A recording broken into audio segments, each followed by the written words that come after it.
No, I hear you, man. No big deal. I appreciate it. And, it's all good, man. We all mess up from time to time. It's fine. Yeah, exactly. So usually you're on the other end of these. You're asking the questions. Yeah. Yeah. Yes. It's a little different animal, but I like it.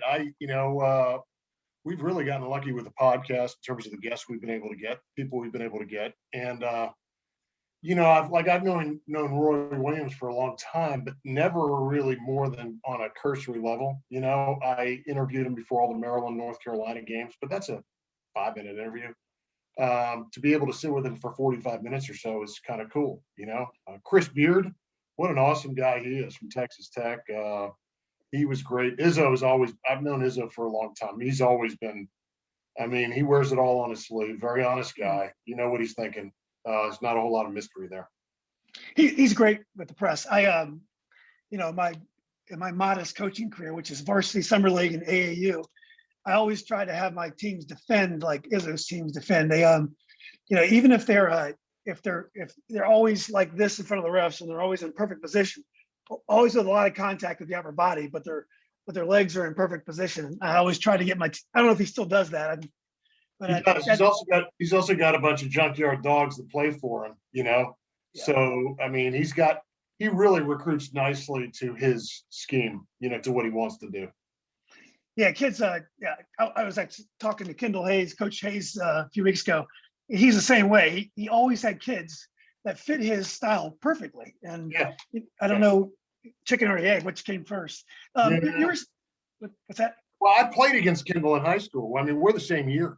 Oh, that's right. Same class. And we played against each other in summer leagues. Even when we were in college, there was a great league that was played at the old GW high school, in Alexandria. And it was the heat in that place. It was a summer thing. And it was, the games were just outstanding, really great games. And Kendall was on another team and we had some battles. He's a good man. I've known him for a long, long time. Yeah, phenomenal coach. Yeah.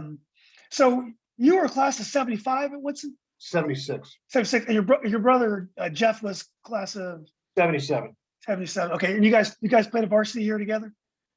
We did. Yeah. He didn't get a whole lot of run that year. He got a little bit more the next year. Right. We were sort of very senior oriented the year that I was, my last year. And we also got the benefit my junior year of a lot of us getting a lot of time playing for Red as juniors. So we had kind of the core coming back from 75 to 76. Right. So, and you grew up, what neighborhood in Woodson area did you grow up in? Mantua. Oh, okay. Mantua. Of course. Yeah. I lived in Lake Braddock and then eventually we moved over to the Robson area, but we played soccer games at Canterbury. I don't know if Canterbury Woods is Mantua, but I know where Mantua is. But it's right across 236. Yeah, not too far away. Yeah, exactly. So what was the before we get to Woodson, what was the county travel basketball like when you're growing up? Did you play like in leagues? No, you know what? There really was very little to speak of. I played in just regular house leagues. I was kind of a gym rat where once I got to school, once I got to Woodson, for instance, I think that of the 4 years that I was at Woodson, there might have been maybe a handful of days that I didn't stay after school and pick up in the gym with the guys. Mm-hmm. Woodson has a pretty good program. We're very proud. And at the time we had it going pretty good. Teams were always pretty good. So we always had a bunch of players and you could get shamed pretty easily if you didn't show up, mm-hmm. And I wasn't going to let it happen to me. The other thing is when I was a freshman and sophomore, the only way I was getting better was playing against the older guys anyways, mm-hmm. That was sort of what I was thinking. But no, we played a lot of pickup basketball. But house league, the travel league is I'm not going to say it's a new phenomenon. How about a relatively new phenomenon where, and I coached my kids actually after the dust settled on my coaching and when I felt like I could do it, I coached both of my youngest on, in travel teams and AAU teams, and we traveled and stuff. And I don't know if that's good or bad, but it's the way you do things these days. It's just part of the landscape. It kind of overwhelms everything in terms of basketball now, the AAU. Yeah, and you know what, the guy who I coached AAU for, the group I coached for, I said, listen, I'm all for this. I'm happy to do it. I'm into it. I love practices, and I love putting together teams. But I'm not going to I'm not going to Jacksonville. I'm Mhm. not going to the whole notion of travel. We'll go from Richmond to Philadelphia. How about that? And that's the scope of the travel that we did, and it worked out. I mean, the great thing about being in the Mid Atlantic is you don't have to go far to get a lot of games in. There are places and facilities that hold fantastic tournaments for the AAU team. So it worked out great. So I was only, I guess I was 9 years behind you at Robinson. And at that time, if you played AAU, you were all region. There was probably one or two AAU teams for the whole Fairfax County, Arlington, Northern Virginia area. So AAU was only for the elite players. It wasn't for even your starters at a high school. And now Well, it's, everybody has an AAU team now. yeah, and to that point, I played AAU with a group of guys, and all of us were sort of the core all region guys. Craig Brewer, Chris Oh Scott, yeah. Yeah. Those are Scott my boys. Richardson. Scott Richardson from Lake Braddock was a great friend. Bob Haithcock from Wakefield, who was a fantastic player. But all of us played together, and we had a hell of a time playing together. We played in a lot of our games were a lot of our home facility, if you will, was actually playing out of George Mason. This was well before Eagle Bank Arena was a thing, and we played in that old field house. Oh yeah. And it was a lot of fun. And I love getting to know those other guys. It was also another way, Julian, to go find games, because you weren't limited to games at Woodson or around Woodson. We go grab Haithcock, and we play wherever we could, whenever we. And what kind of Woodson teams did you play on? I've seen most of the regional programs and stuff. I don't think Woodson won the region or anything around. TC won it in 75. I know in 76, I think Lee must have won it because they got second in state. Were you guys right there? Yeah, in 75, we were in the regional semifinals.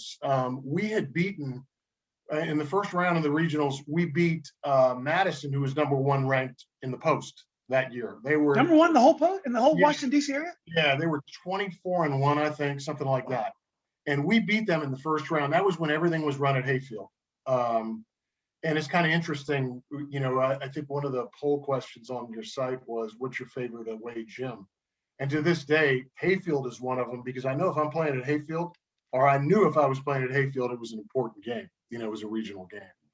So we beat Madison. 2 days later, we lost to TC, a team that we had beaten twice during the regular season. And TC ended up winning that year. And the next year, we sort of traded number one rankings in Northern Virginia all year long with Robinson. Mount Vernon was kind of in that conversation. They had Atlee Hamaker, who was fantastic. And another guy named Alan Hobbs, who was very good. And then we got beat on a buzzer beater. In this day and age, Julian, we would have qualified for the regional tournament with just what we did in the regular season. We got beat on a buzzer beater. One of the TC kids threw in a shot right at the buzzer to beat us by one in the district semifinals. And so we were, at that point in time, you lose, you're out. And that's what happened. So it was disappointing. We had a great year. And we just, for the want of that one bucket, we felt like we could have done some damage, but who knows? Yeah, I was talking to Rusty Payne, he coaches over at McLean. I think his brother played. Good player. Yeah. Rusty was saying how great it was that when they extended the regional tournament to 4 teams per district. And I said, well, it is great. It has some great matchups. I used to officiate, so you'd have a game Monday, Tuesday, Thursday, and Friday. So that was fun. But in the old days, if the district regular season winner is in the final, then that's one spot that was already taken. So you had to win that you had to win that district game, or you were done, as you were just saying. So it made the districts just thrilling. And then they had that playback game. If Saturday night playback game. Yeah. So we'd all come back and we do it again. The same, we all sit in the same seats, but everybody was there. By the time I was there, it was Northern District. Woodson was with us, and it was Amaker, and it was Tyrone Shaw. I mean, everyone had teams. So the district tournament is almost as good as the regional tournament. So I'm sure it's better to have more teams. It's more fun, but it does take away from the district tournament when you do that.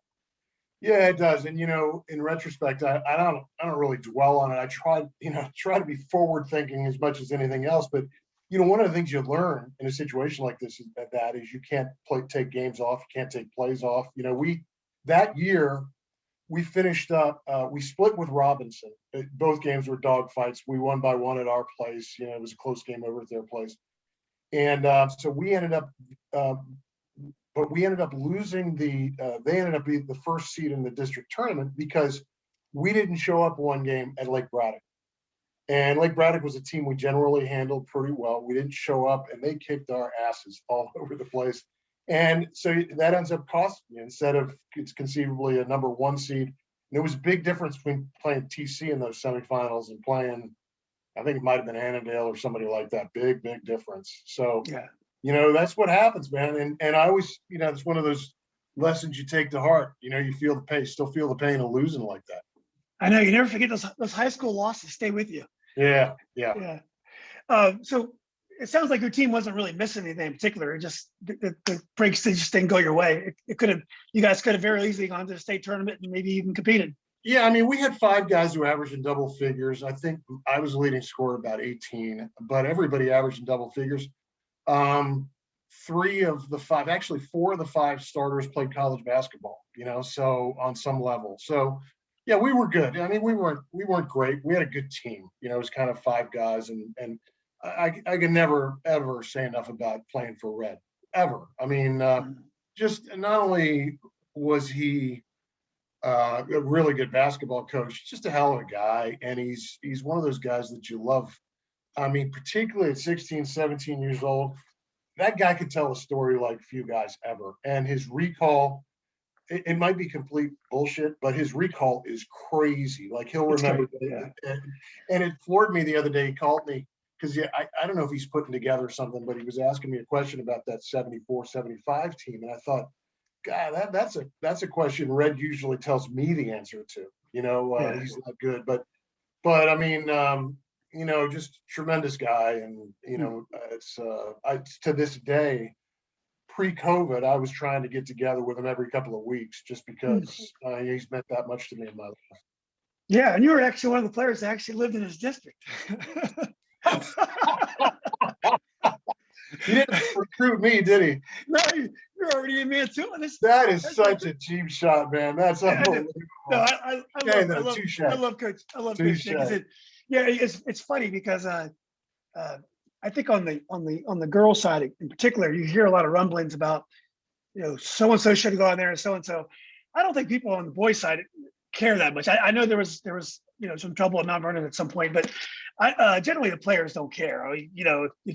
If you're crying that you don't probably deserve to win, and if all the kids are going to another school, that's more opportunity for me to play at Robinson or whatever. So yeah, I agree. But it's a good line, and I assume that's a practiced line because it's I think Red, obviously when you develop a certain resume, guys want to play for you. And then they say, well, they see this guy's winning. He's winning. It doesn't matter who he's got because the players change all the time. He just keeps winning. And then you go meet the guy. He's a tremendous guy. He's a guy that you want to hang with, guy that you want to play for. And so, yeah, I get it though. Very, very well. Yeah, that was a practice, but it was probably true. Yeah. So anyway, you played at American as well. I played it. I first went to the University of Colorado. Oh, I did not know that. And yeah, and so I played. I walked on. So when the last game I ever played here really was in the preliminary to the Capital Classic, and I played on a team, a Virginia All-Star team. We had 2 guys from Robinson, Joel Patton, who was a big guy. Yeah, ended up playing pro football. Craig Brewer was on that team. 2 guys from Fairfax, Mike Vincent, Bill McNeil. I'm struggling here. And there were a couple of Woodson guys with me, Pete Deck, David Nussbaum, and so we went and we played for Don McCool. But prior to the game, I had been recruited a little bit. I really wanted, most of my family's from Colorado, and I really wanted to go to Colorado. And there was a new coach there who, strangely enough, had been a guy I had talked to a year earlier who was the coach at VMI. So Bill Blair, and he did really well at VMI. They hired him in Colorado. Now I'm in a position where I got to call him and say, listen, I'd really like to be there. Can you come watch this game? So he came out he and his staff came out to the Capital Classic, and he's like, hey, you know what? We really like the way you play, but we don't have a scholarship right now. You make the team, then I'll give you a scholarship. So I went out. I made the team, actually, got in the rotation, played a bunch. And then in late January, I was playing in a game at Missouri, and I came down wrong and tore all the ligaments of my ankle, and I was lost for the season. That was back when they used to do surgery with rusty can openers back then, man. It's not, they don't scope you and tie you up. So later on, I found out that there wouldn't be a scholarship for me, so I just decided not to play. Sat out my sophomore year, and I missed it. Ultimately, I was playing a lot of pickup ball back here after that sophomore year, and I met the young guy who had just gotten the job at American U. That would be Gary Williams. And so we got to talking, and this was right before I was getting ready to go back to Boulder for my junior year. We got to talking in August. He offered me a scholarship, and I said, yeah, absolutely, I'll come back. So started in Colorado, but before I get there, I see a lot of chatter on the boards about McCool and about a funny Don McCool story for you. He's a great coach, and he's a good guy.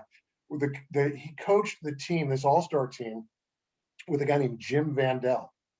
Jim's kids are on the side. Brian Vandell, I think. Yeah. But it was kind of a good cop, bad cop thing. McCool could be a hard ass.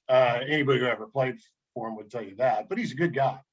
And Vandell was one of those slap you on the back, really good guy, good basketball guy, but it was just kind of comical, that sort of interplay between those two guys. Well, practices for this all-star game, Julian, were wars. I mean, they were absolute battles. And not only because everybody on the team was pretty even, it was because McCool had us running like we were preparing for a state championship, So I get to school in Colorado months later, and I'm playing in a pickup game on campus, and I see this guy walk onto the court, and it strikes me he was starting point guard on the Maryland All-Star team that we played at the Classic. And so we get to talking a little bit, and I told him, I said, I remember the game well. I said, one of the things I remember about the experience is our coach killed us, preparing for these games. And he started laughing. He was like, we would get to these practices and we'd be throwing a Frisbee around, and so I guess McCool worked, the whole process worked, because for about 6 or 7 days, he put us through the ringer to prepare us for this all-star game.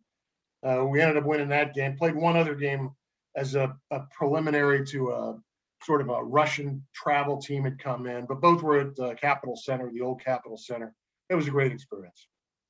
So it's funny to me that McCool cared so much about an all-star game. I guess that's his brand, though. If he's gonna be on the bench, he's gonna be ready to play. I think that coaches coach their way. You know what? He had his own way of doing things. You can't make a pig a duck. And he's just that way. I liked him. He was fine with me. I think some of the other guys were surprised by it, but it was all good. I mean, and he, much like Red, the resume speaks for itself. I was a huge fan of his West Springfield teams, Dave Kester's and those guys, and they were good guys and real, competitors and stuff. So, obviously a guy like that knows his stuff.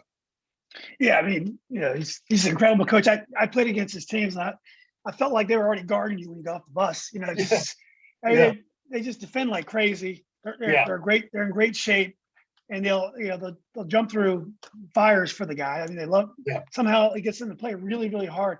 It's one of those things where I was talking to Coach Hayes about this as well. There was a notion, 25, 30 years ago that you couldn't coach kids a certain way. Like certain kids, like TC used to play a lot of 2-3 zone, and certain kids want to play a certain style. And I always felt like, well, McCool could take any kid and he would play his style. It didn't matter, what his background was or whether or not you would think he'd be more of a free flowing type of player. He was going to play his structured style.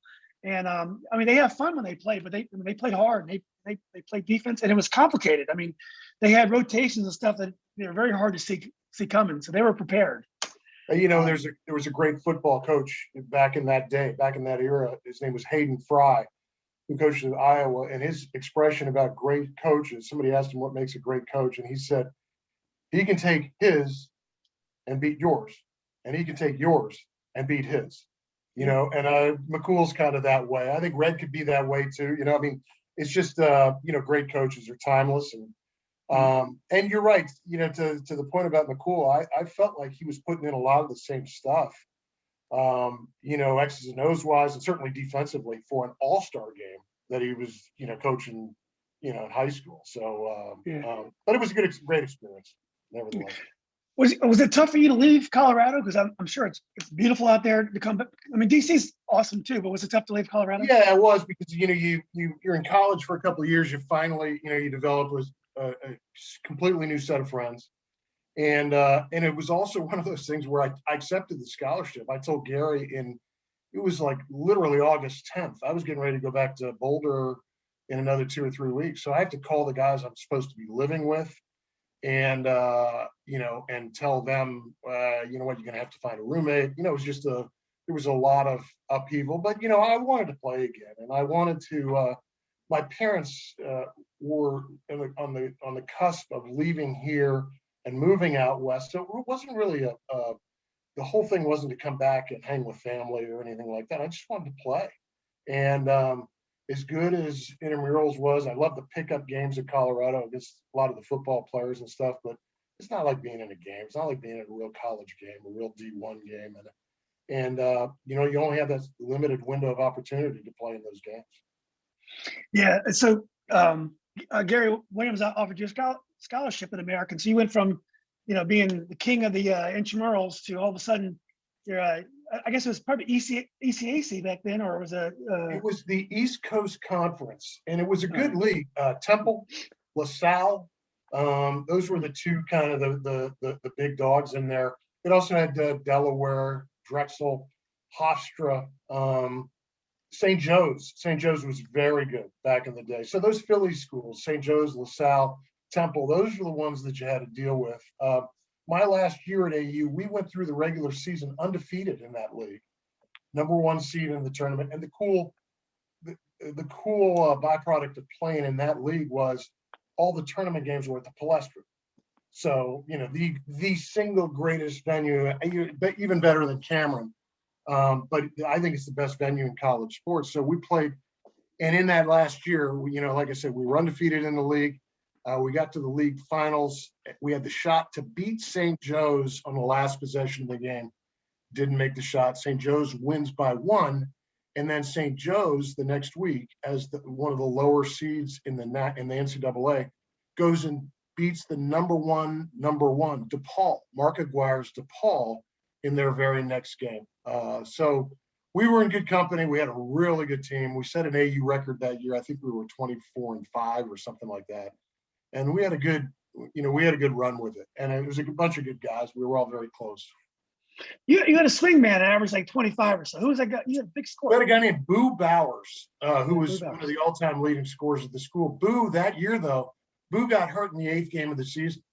And he tore his it was a meniscus and something else. I can't remember now, but he never came. He came back for the very last game, the NIT game, and he wasn't the same guy at that point. Now he went and he made some money overseas. He was a great college player, but he was completely robbed of his senior year. That's for sure. He was a freak. He was 6'5". It looked like he was made in a lab. Just cut up, lefty.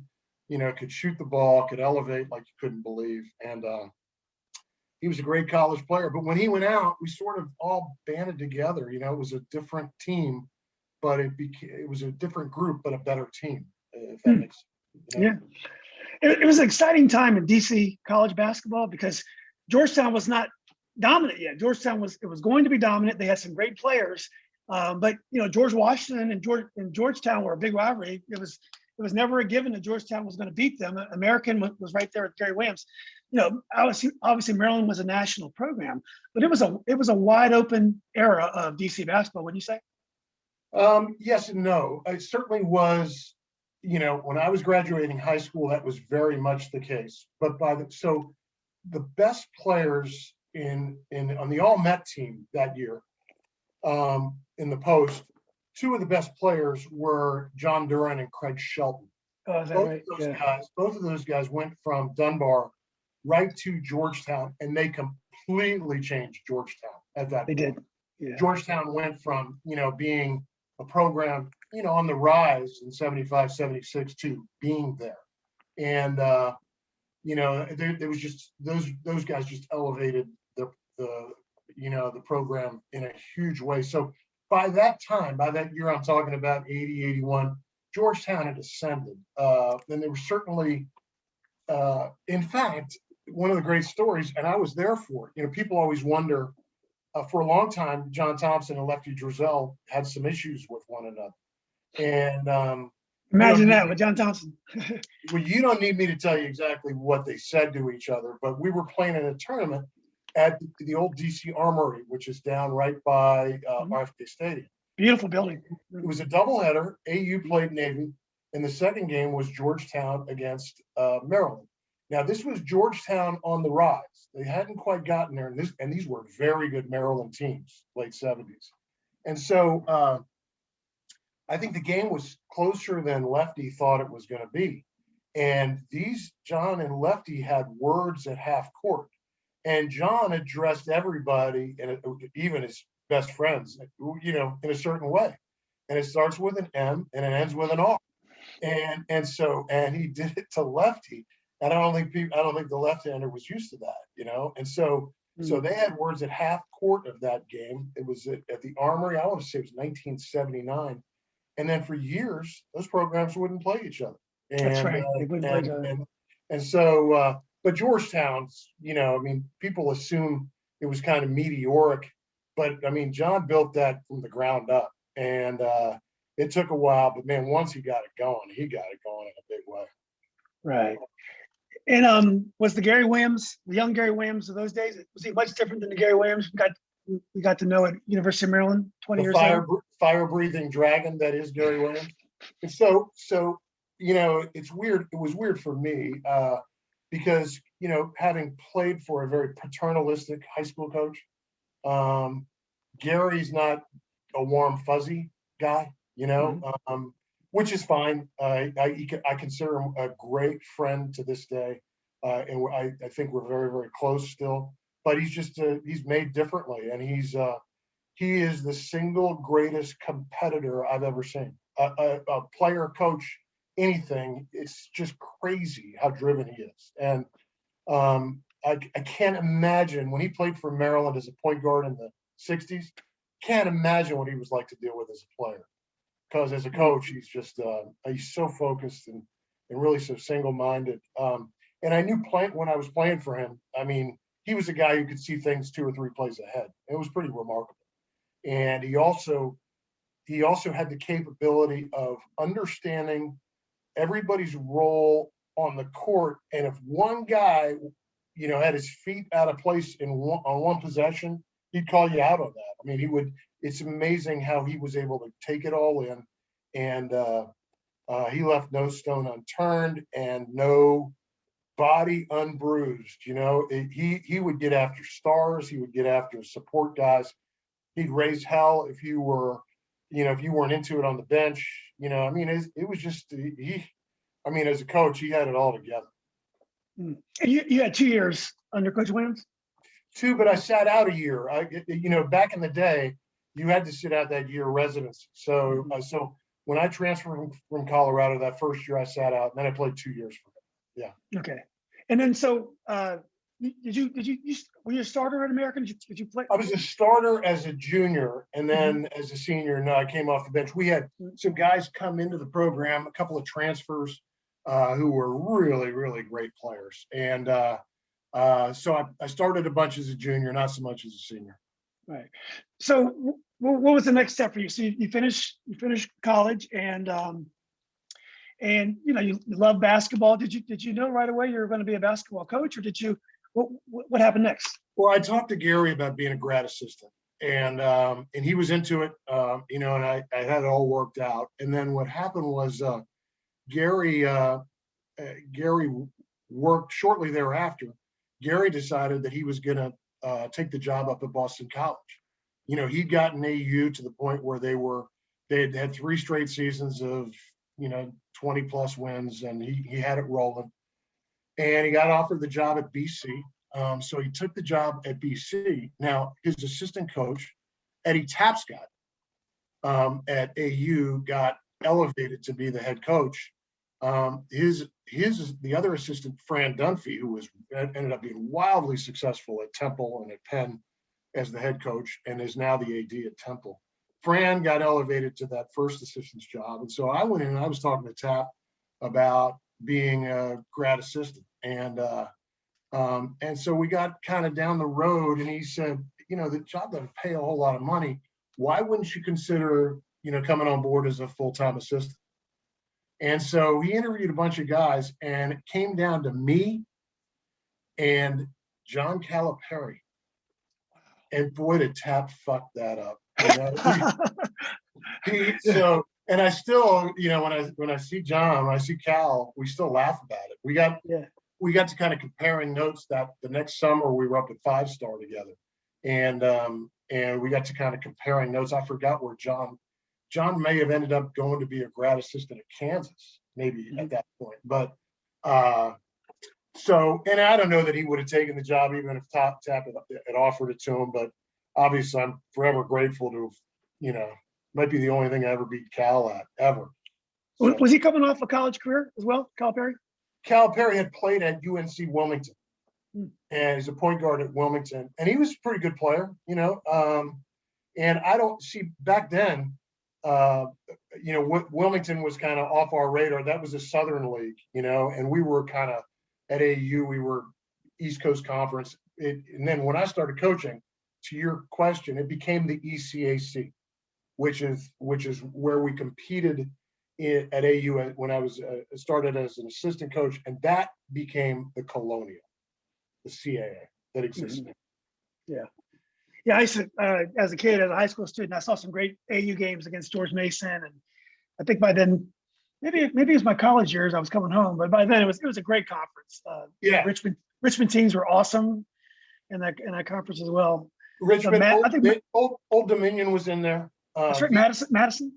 VCU was very good. That's right. East Carolina, all those schools have left the Colonial now, and they've kind of.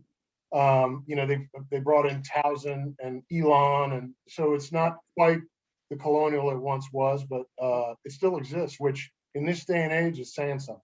Yeah, exactly. Yeah. So anyway, so you're a grad assistant, or no, you're a full-time assistant now at American. How long did you do that? Did you have to recruit a lot? Is that something that you enjoy doing that? Well, I mean, fortunately, you don't have to travel far for it. The other thing that sort of hampered us for a long time is we didn't have an on-campus gym.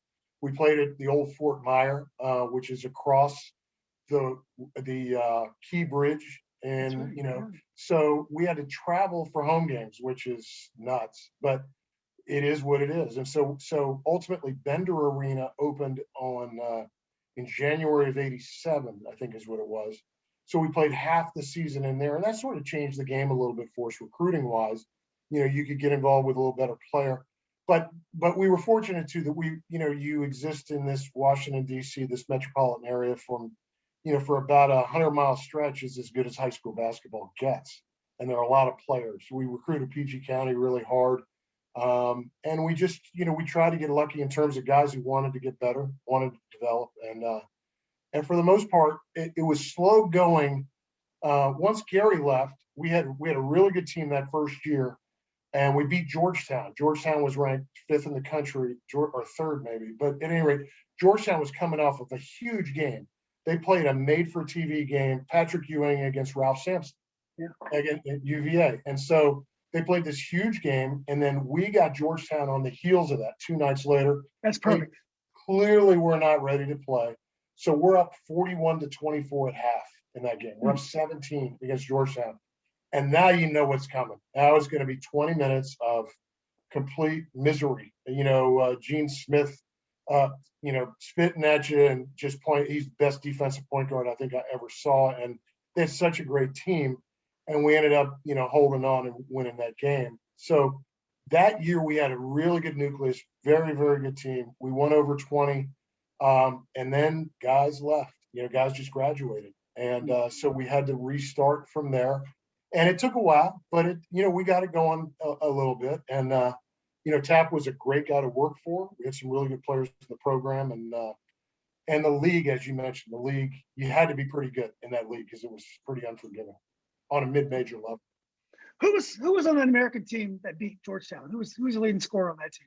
So the two guards were Mark Nickens and Eddie Sloan, along with our point guard, Gordon Austin, who he was fantastic. And then, but we had a guy who was, back then, or even now, the mid-majors can get away with a 6'6" center if it's the right 6'6" center.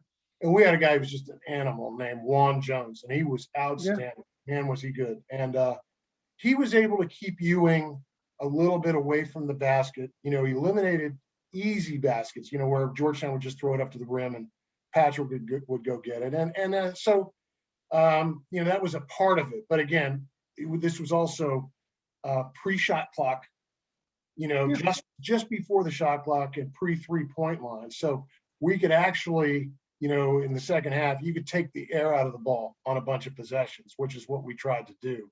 And again, if that game goes another 4 or 5 possessions longer, it's probably got a different outcome. But it was 64-61 was the final. You limped across the finish line, but you got there.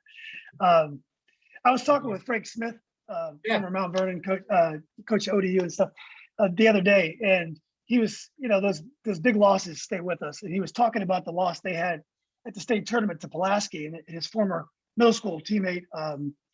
What was his name? Michael Porter. But anyway, he claims that they could have won the next game. And I was like, you were talking about Jefferson Huguenot with one of the best high school teams I've ever seen. And they had one of those 6'5" colonial centers you're talking about named Pete Wolfick. He was one of the best, one of those tweeners. I mean, I'm sure he got no serious scholarship. I think he played at Richmond, right? He played at Richmond. He was, they beat, a couple of huge NCAA. They beat Auburn. They beat Auburn. That was Peter Wolfick. He was an amazing player, but he was only 6'5", 6'6". If he'd have been 6'10", 6'11", he's like Moses Malone. But just wasn't meant to be. He was like the guy. They had a ball guy about 8 years after that. Kenny Wood, I believe. Kenny lives here in the area. I see him all the time. Oh. His daughter was a very talented, small world here. His daughter was a very talented high school player. She went to St. John's. And she plays with A.Z. Fudd. And A.Z.'s father, Tim, was one of my best players at AU and remains a very, very good friend. So Tim and Kenny and Ken are thick as thieves. They're together all the time. So I see Ken all the time, and he's around. Ken's got a son who is a top 10 baseball player in high school. He's down at IMG in Florida. But the kid could be a top 10 basketball recruit too. He is outstanding, 6'7", about 230, but he's a baseball player. He's a first baseman, and he's gonna go early in the draft. Yeah, 6'7" first baseman. That sounds great. That's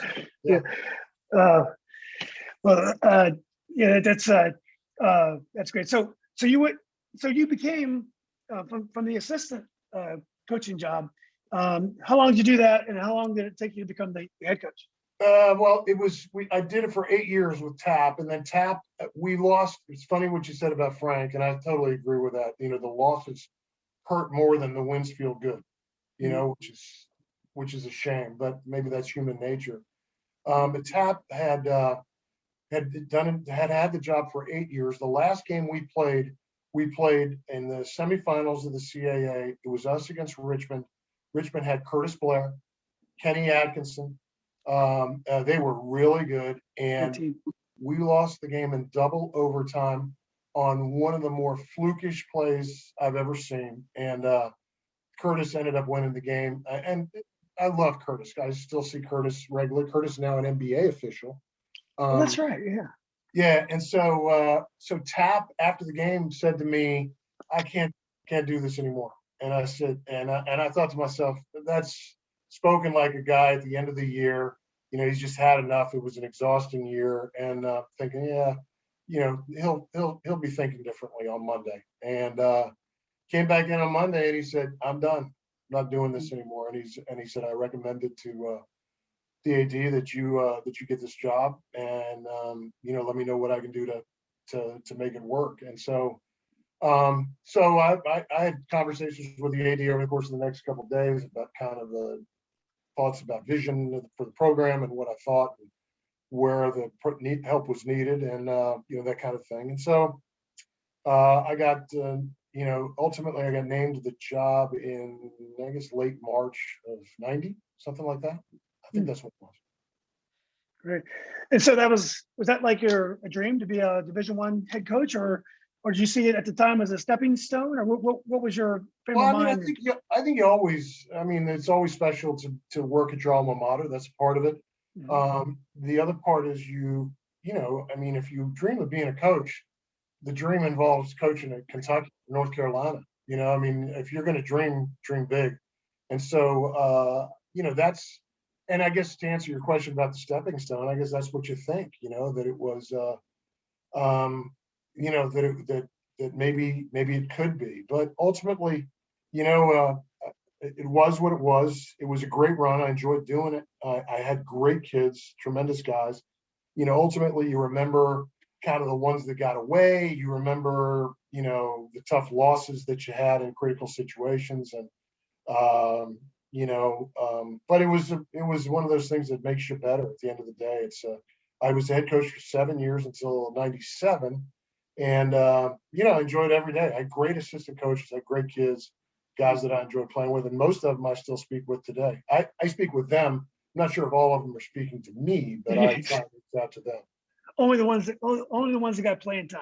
That's part of it. Yeah. Exactly. Well, that's the trick, right? In coaching, you're trying to keep the ones that like you, the ones that are playing, happy, and keep them away from the ones that completely pissed off about not playing, you know. So I was coaching a summer league team many years ago at Robinson, and I had this kid. He was a scrappy player. His name was David Maria, scrappy player. But he's one of those kids, you know what you have with him. And sometimes in summer league, you want to play some of the kids that haven't played varsity or try something new.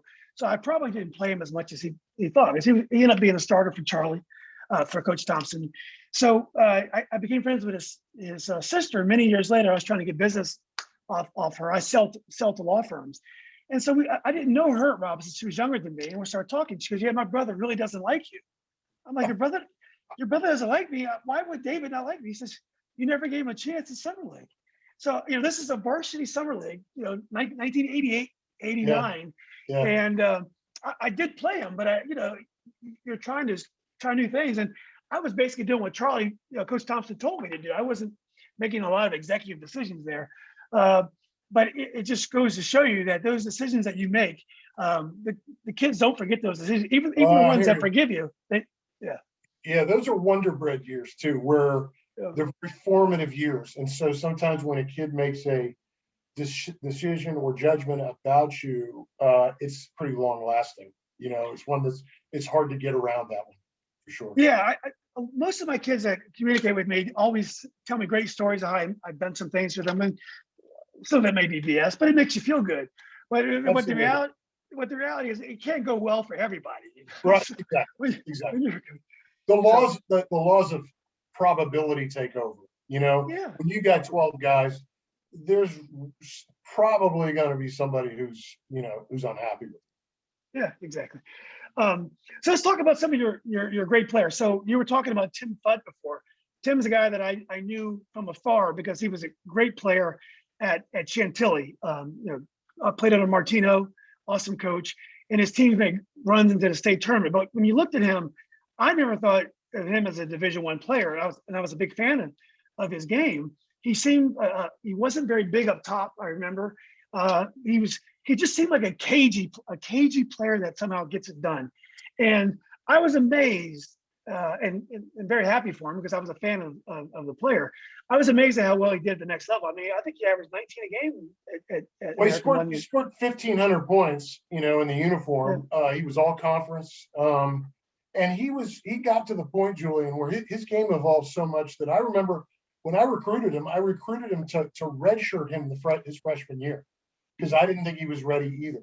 And then we got into practice, and clearly the opposite was true. And I think part of it was he'd started to play against better players who were in the program. We had some big guys who were good players, and he got to play against those guys. It elevated his game. It also elevated his confidence. So he grew as much in a matter of months, and as anybody. The other thing I loved about Tim was, and this is not insignificant, Tim had great parental guidance.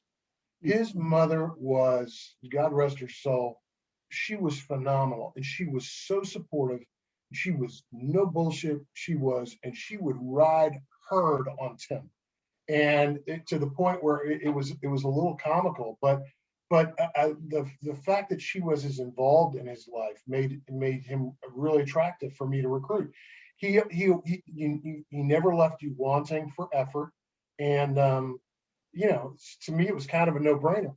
It's one of those things too where you have to have a little confidence because nobody else was recruiting, so you're thinking, God, I mean, there's not even a Bucknell or Lafayette in here looking at this kid. And ultimately, the right decision was made for everybody. But see, he followed Daryl Franklin from Chantilly. And Daryl was the post player of the year that, I was fortunate enough to recruit early and get him to sign early before he blew up that year. And so I had two of Martino's finest in there. Were they the same? They were the same year. Daryl. No, I think Daryl's 1 year. I think Daryl's 1 year older than Tim. Although it's all fuzzy, man. That's 30 years ago now. And I think Daryl was 1 year older than Tim. But they had some really good teams at Chantilly. And Martino was a really, really good coach and a good guy. And then he was replaced by Jim Smith shortly thereafter. Same thing. Really good man, honest guy, and a great coach. Yeah, what do you think about players like Daryl and Tim that if you look beyond kind of like the recruiting list and size and all those things, they just win. They have success. They make tournament runs. As a coach, was that important to you as a coach, or you're just trying to get the best talent you can, or did you like the fact these kids, put that team on their back for a couple of years and they went deep into the state tournament? Does that mean anything to you? Yeah, it does. And in fact, if I could just extrapolate on that to what it meant to me before I even got those guys, when Tap left, we lost some really good players. We lost two great interior players at AU. And as we were putting the team together for the next year, I did have a number of younger players back. And one of the things I really had a lot of confidence in and a lot of faith in was the fact that these guys had gotten used to winning. And, losing can be a habit and winning can be a habit. So it's really important that you taste it and you understand what it tastes like. And so I totally agree with you. Those guys came in as winners. Daryl, I want to say, Daryl may still have the record at AU for games started. I gave him the ball as a freshman, and I never asked for it back. And he was, to my knowledge, I don't think Daryl Franklin was ever hurt. Now he's a big time lawyer. He's doing great things. And I had dinner with him at FUD back just before the holidays at Tyson's Corner. And it's hysterical hanging out with those guys. Sometimes, I know you got friends in your past too, Julian, where when you sit and talk to them, it might as well be 30 years ago again. It's like you never, it hasn't been that long since you saw him. You get to laughing about some of the shenanigans and some of the things that happened. And, I'm fortunate to have friends like that, particularly guys who were also players for me. Daryl was a player like John Lucas. They didn't play alike, but they're always moving forward. And it's funny about Daryl is that he wasn't a big guy. His brother Derek was probably a little bit bigger of a guy. But Daryl was always moving towards the basket. And I don't know how he was able to do it. His moves weren't fancy, but he was always moving towards the basket, always improving his position on the court. And it was just a great. Yeah, he's a good player. I mean, he's just a well-rounded player. Played a lot of minutes, and most of them at a high level. And I've placed a lot of faith in those guys. We also had another guy from in the same years, a guy Dwayne Gilliam, who played. Oh yeah, fuck here. Yeah, and I had seen him actually against one of Kendall's teams. That's where I initially had seen Dwayne play. That league was really good.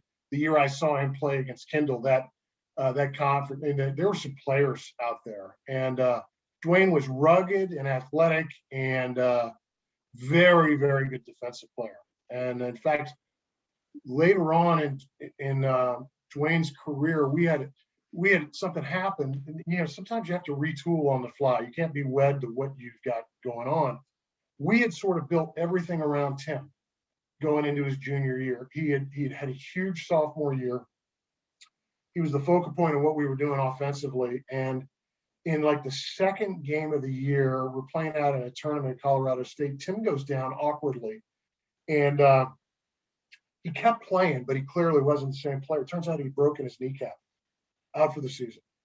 So now you don't have Tim, and everything that you were doing really was designed for him to be your low post guy. So we did have a couple of things going for us. We had some good 3-point shooters, including a Duke transfer, Christian Ast, who came in Duke. And Christian was 6'8" or so, didn't want anything to do with the paint. He's a pretty good defensive rebounder, but that was it. He wanted to shoot threes, and he wanted to play on the perimeter. So I put these guys out around the perimeter. Daryl, this guy Nate Smith, who was lights out from three, Christian. And then I put Dwayne in the post as our post-up guy at 6'3". And we just shot threes the rest of the season. And it took us a while to sort of find our way. In fact, we lose Tim in game 2 or 3. We were 0-10 to start the season. And then we got hot. We ended up, the first game we won was on the road at ODU, first conference game. And now we're thinking, we sort of figured it out. We can bottle this. We ended up having a great run. We did a lot of things well, and ended up in the conference semifinals playing that way. The thing about playing that way, Julian, is when threes are going in, you look like you're an orchestra leader. It's all gorgeous. It all sounds good, and it's just perfect. And then what happens is when the threes stop dropping, then people are like, "What the hell are these guys doing?"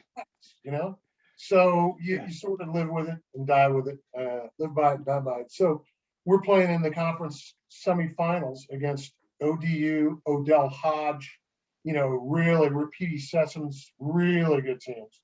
Oliver Purnell was coach at the time. No, Jeff Capel. Okay, yeah. Capel. So we have them down. We're up 10 in the second half, and we're up 4 inside a minute to play. We have 2 atrocious calls go against us. They end up forcing overtime, and ODU wins in overtime. They end up, winning the conference tournament in the next game, and then they beat Syracuse in the first round of the NCAA. So that was a really rewarding year and I couldn't tell you right now what our overall record was. I know it was below 500, but the fact of the matter is that guys hung in there. We kind of changed what we were doing. It was a little bit like drawing plays in the dirt. If you've ever played sandlot football and you've drawn something in the dirt where you're saying, hey, you go down to the fire hydrant and cross over the middle, something like that. And that's what it felt like during that year. But it was a lot of fun as a coach. It was, let's just play loose, let's let it fly, and see where we end up at the end of the game. Yeah, I once coached an AAU team that wasn't. It was a B team for Nova United, and I had a couple of really good players. And we went down to Danville. We played the returning national champion team. Defending national championship team in front of a middle school. So this gym is packed. And we go in there, we hit the first 4 or 5 3-pointers. We're up 15-0 against them. And, my team was not that good. So he ended up coming back and beating us pretty soundly. So afterwards, the coach was like, is it all you guys do is shoot 3-pointers? I was like, well, we looked pretty good in the first four. We looked pretty good in the first 4 minutes there. Yeah. But, you know, what are you gonna do? Yeah. So do you have any, we've been talking a lot in the group and also some of the other podcasts that I've had about how it's tough now if you're a public school player in Northern Virginia to get Division I opportunities. And you've mentioned 3 already today, at least 3. Dwayne Gilliam from Fauquier, and then the 2 Chantilly kids, Fudd and Franklin. Do you have any opinions or anything to add to this discussion that's been going on? That it's tough for these public school kids to get, or the competition, the level of play is just not there anymore. Did you have anything to add to that? It's not, and that's sad. The only private school that was really on my radar when I was playing in high school was O'Connell. In fact, I played in that prelim to the Capital Classic. One of the O'Connell's best player, Brian Culhane, was with us on that team. But aside from that, the whole, obviously everybody knew who DeMatha was, but that was far away. Yeah, that was another universe, actually. So yeah, I mean, it's really disappointing. It's sad, and then you add to it the fact that right now, because of COVID, for colleges, it's a perpetual dark period where guys can't leave campus. So now they can't, like a college coach driving home one night can't think to themselves, you know what, let me just go catch a game somewhere. Let me just go see. And you wander into situations like that. And now, so that just compounds the issue. Now, what it means is players have to go to exposure events. Most of the exposure events involve these name brand schools, the PVI, Montverde. Yeah, I mean, there are all sorts of those, schools out there. So it forces kids into that situation. And it's sad because it takes them away. I had the benefit of playing with guys that I grew up with and knew from my neighborhood, 4th grade, 5th grade. And sadly, that kind of thing is lost, I think, for a lot of kids. Particularly for kids who really dream to play, D1 or even dream to play college basketball. There's nothing like the culture that we were raised in public school basketball. When you go over and play Woodson on a Friday night, and I mean, the gym was packed. Red Jenkins had such an aura about him. Whenever he just would wave his arms, referees would run over to him. I mean, coaches were such icons. The players, it was like they were like Broadway players with their day in the sun. I mean, it was such an honor to play for your high school and to coach the local school. And I'm sad that those days are over. And those great matchups that we've talked about, they don't happen anymore. When I was a young kid, you talk about Wonder Bread years. My oldest brother played for Red at Woodson, and he was a '68 grad. And the best player in the world in 1968 in the high school world was Jim O'Brien, who played at Stewart. And then eventually went over to Maryland and had a great career at Maryland. O'Brien was sort of Larry Bird before Larry Bird. And I mean that in every way. He was not only incredibly gifted all-court player, he was also not a handsome guy, So he caught all sorts of crap from fans in the North, and he seemed to thrive on that. It just seemed to make him a better player. But my point in telling you that is one of the things I remember as a kid growing up and being at those games, and I would have been 10 years old at that time, is the crowd and the heat in the building. And there were games that if you got there late, I remember actually sitting on the baseline at games, Yeah. This is before the fire marshal would get involved. And so those were things, when you're 10 years old and you're looking around and seeing all this, you're thinking, I want a part of this. I want to be a piece of this whole puzzle. And it's one of those things that'll drive you for sure. Yeah, it's too bad it's gone, but it's good that we have those great memories. Yeah. So, quickly, and I've taken a lot of your time. I want to talk a little bit about how you became the voice of Maryland. So, when you're finished coaching at AU, is that when you got into the broadcast world, or? Yeah, and I knew I was going to have some opportunities when I was at AU. I had some people tell me, that hey, if you're interested, in what if you decide you're, if you get out of coaching, whatever, we'd love to, have you aboard as, doing some analysis for us. And so I knew I was going to have some opportunities. So I initially started doing some games for George Mason right when I was done. And I, knew Larinaga had just come in. I knew him I knew Tom O'Connor, who was the athletic director at the time. And then I was doing a lot of local sports talk radio as well. And that's when I got a call that sort of changed the whole thing. It was literally, it was this time of year. It was second week in March. And Larry Michael, who was with the Redskins for a long time, Larry was the head of CBS radio at the time. And he called me up and he said, listen, I do assignments for CBS radio. I've been listening to you. I think you could do a really good job for us and have an opening this weekend that I need filled, but you got to say yes right away. And I said, what is it? And he said, it's North Carolina at Duke. It was the last game of the ACC season that year. That was Vince Carter, Antoine Jameson, Brendan. They had the whole squad at North Carolina against Rashawn McLeod. Duke ends up winning that game on the last possession. Even I can't screw up that game. And so it sounded, I guess it sounded okay, because I got home that night and I got a call late that night from a guy who worked for Host Communications, who had produced the broadcast. And he said, listen, we were listening to it here. Would you be interested in doing the first round of the NCAA tournament for us?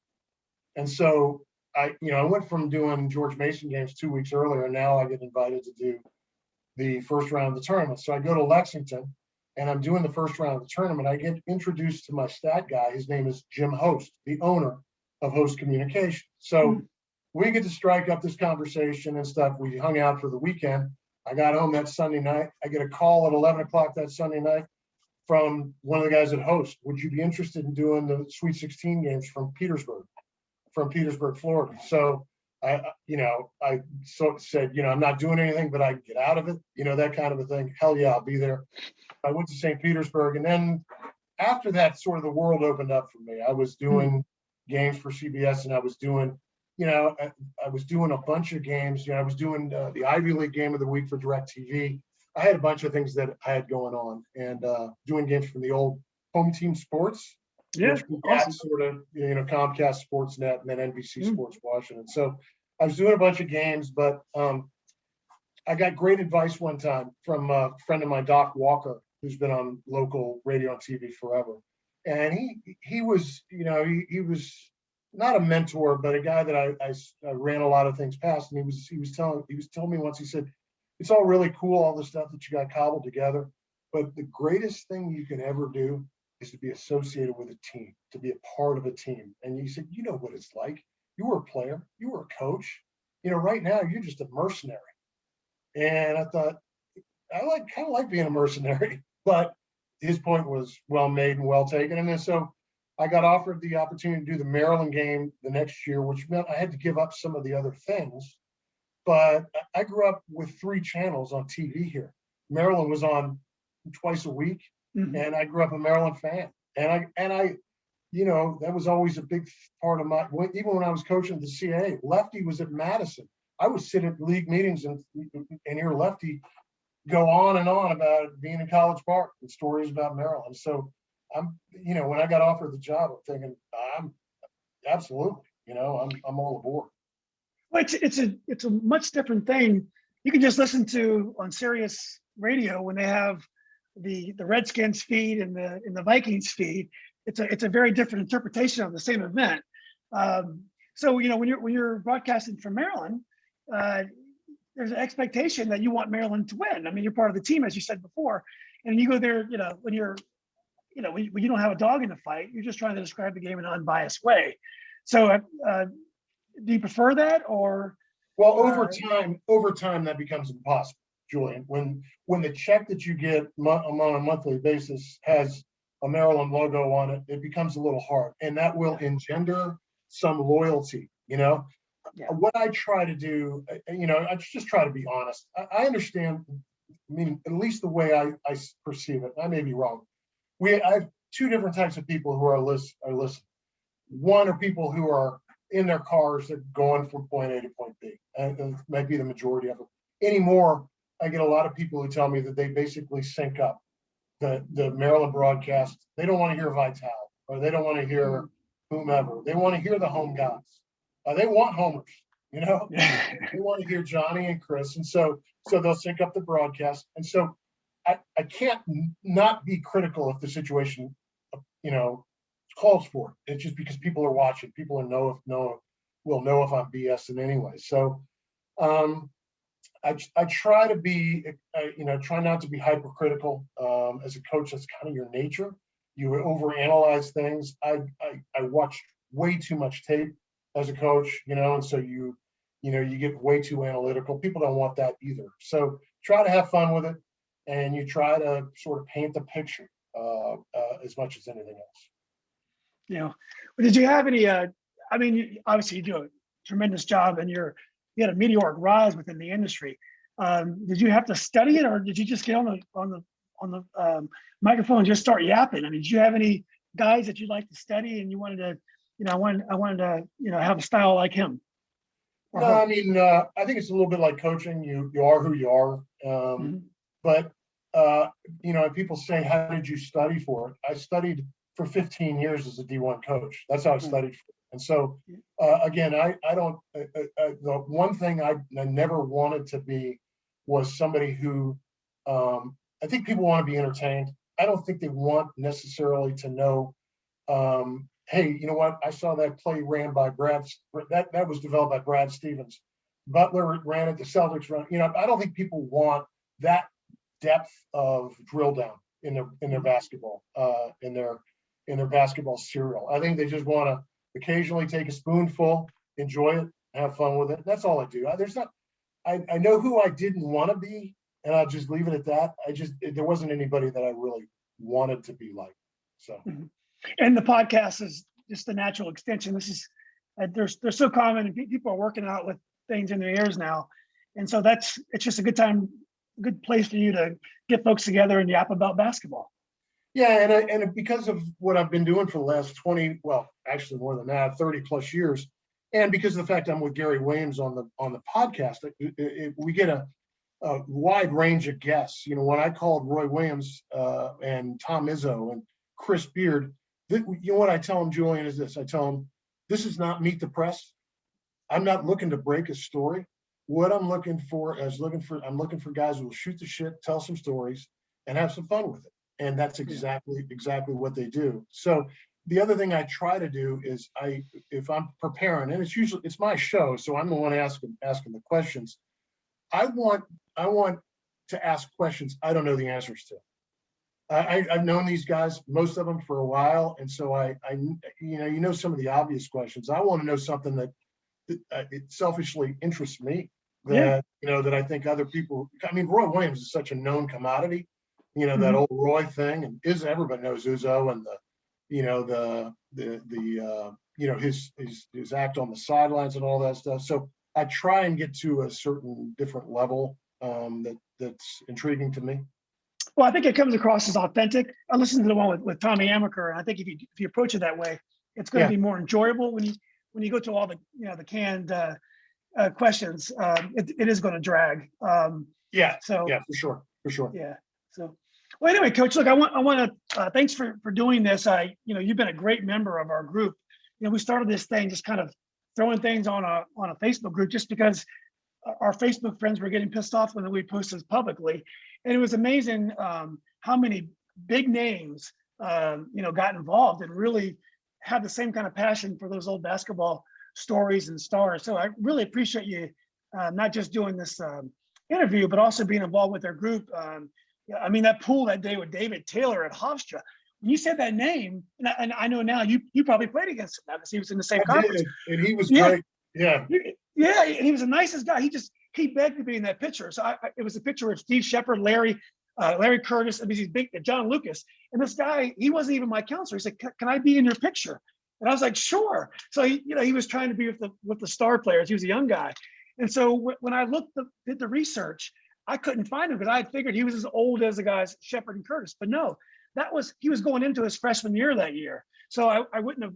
I was looking in the wrong place, but you pulled it right away. So he was an awesome player, and Shepard, of course, was great. An Olympic gold medalist, Steve Shepard.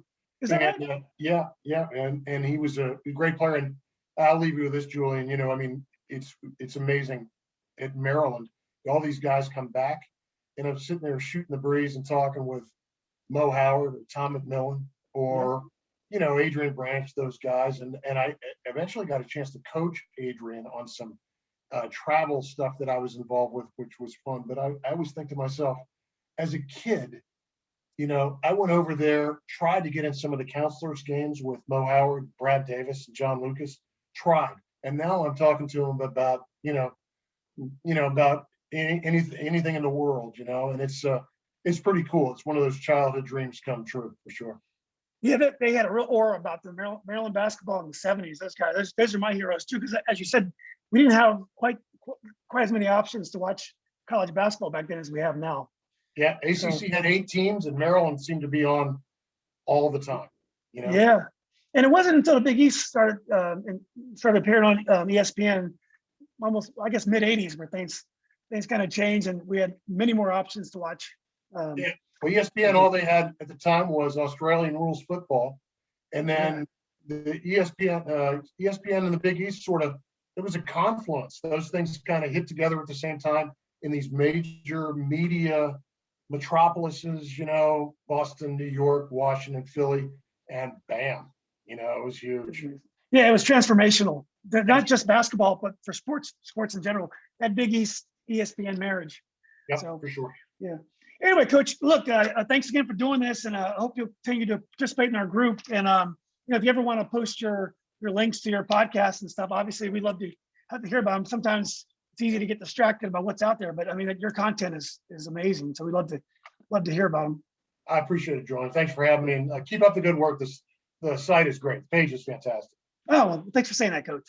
So, all right. Anyway, all right. Thanks again, Coach. Have a good day. See you, bud. You too.